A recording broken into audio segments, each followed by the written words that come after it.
जय श्री कृष्णा।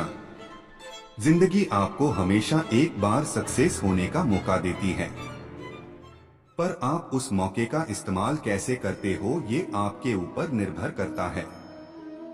तो आज की कहानी भी कुछ इस प्रकार ही है, तो चलो शुरू करते हैं। कई बार जब लोग जीवन में कुछ नया काम करना शुरू करते हैं, तब उन्हें बहुत ज्यादा दर्द होता है और तकलीफ भी होती है। उन्हें बहुत ज्यादा मेहनत करनी पड़ती है और ये बात उनसे बर्दाश्त नहीं हो पाती है। उनका शरीर जवाब दे देता है और वो उस काम को छोड़कर किसी और तरकीब से सफल होने का प्रयास करने लग जाते हैं। लेकिन याद रखिएगा कि इस प्रकार से कोई भी व्यक्ति जीवन में कभी भी सफल नहीं हो पाता है। ये बात हमेशा याद रखिए कि सफलता का मार्ग मेहनत, दर्द और तकलीफ से होकर गुजरेगा और यह आपको सहना ही पड़ेगा।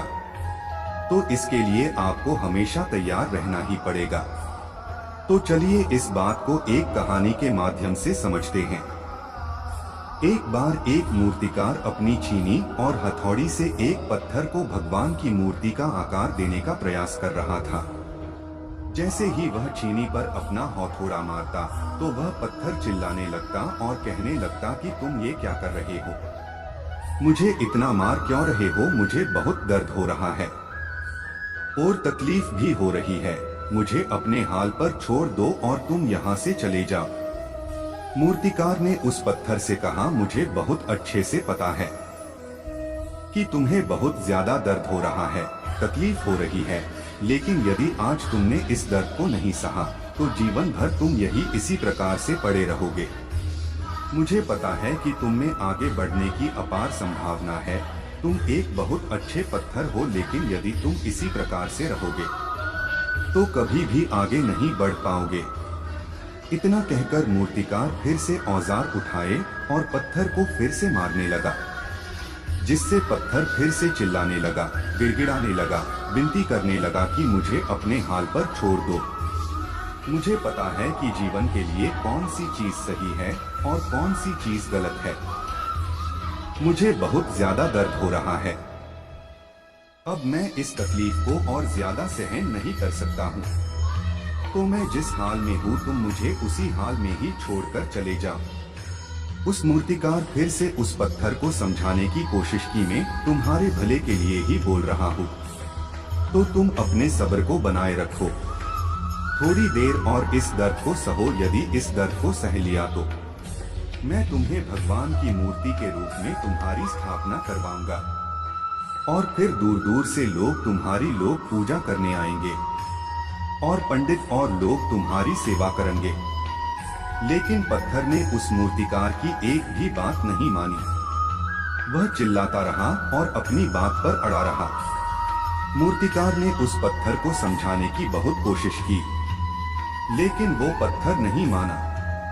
अब मूर्तिकार भी थक चुका था, उसने भी उसको समझाना छोड़ दिया और वह व्यक्ति उस पत्थर को छोड़कर आगे बढ़ गया और थोड़ी ही दूर जाकर देखा कि एक और बहुत ही अच्छा पत्थर वह पड़ा हुआ दिखाई पड़ा है। तब उसने सोचा कि मैं इस पत्थर को भगवान की मूर्ति के रूप में बनाएगा और फिर उसने छीनी और हथौड़ी उठाई और उस पत्थर को मूर्ति बनाने के लिए तैयार कर रहा था।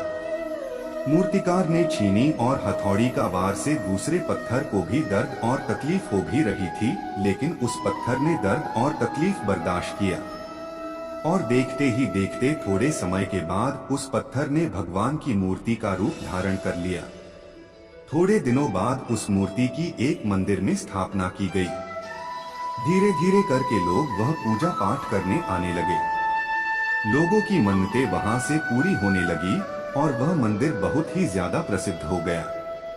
अब धीरे धीरे करके दूर दूर के गांव से लोग वहां पूजा पाठ करने आने लगे और फिर एक दिन पहले वाले पत्थर को उसी मंदिर में लाया गया और उसे एक कोने में रख दिया गया। अब लोग आते और उस पत्थर पर नारियल फोड़ते, जिससे उसे बहुत ज्यादा दर्द होता और वह उससे यह दर्द सहा नहीं जा रहा था।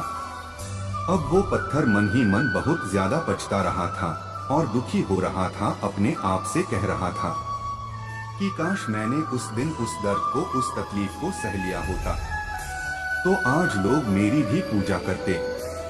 इसलिए आप भी अपने जीवन में हमेशा याद रखिएगा कि जब भी आप अपने करियर की शुरुआत में किसी काम को कर रहे हो, चाहे आप पढ़ाई कर रहे हो या कोई भी काम कर रहे हो, और उसमें आपको दर्द हो रहा है, तकलीफ हो रही है, ज्यादा मेहनत करनी पड़ रही है, तो आप रुकिएगा मत, किसी और रास्ते की शुरुआत मत करिएगा, क्योंकि कोई और रास्ता आपको सफलता नहीं दे सकता है।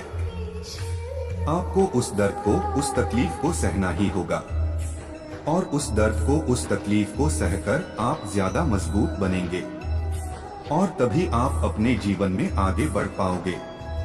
और जीवन में हमेशा याद रखिएगा कि आपको पहले पत्थर की तरह नहीं बल्कि दूसरे पत्थर की तरह बनना है। यदि ये कहानी आपको पसंद आई हो और इससे कोई सीख मिली हो तो अपने दोस्तों और अन्य लोगों के साथ शेयर जरूर करिएगा।